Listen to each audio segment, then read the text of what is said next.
Port of San Diego manages approximately 35 miles of shoreline around San Diego Bay.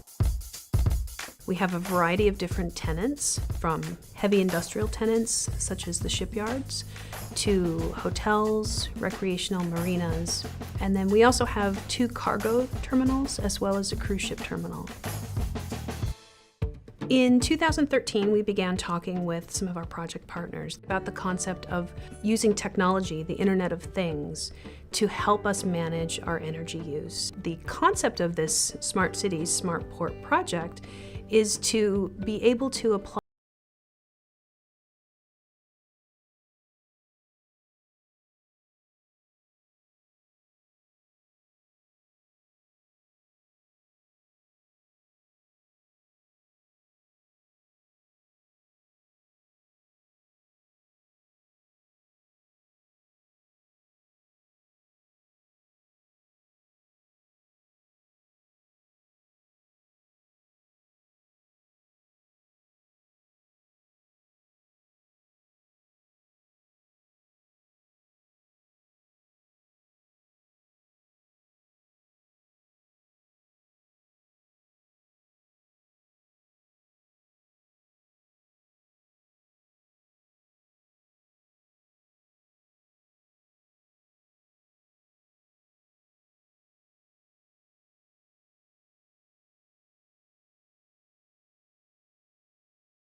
looking at our emissions and our carbon footprint, we're already halfway to achieving our 2020 goals, which is great news for us.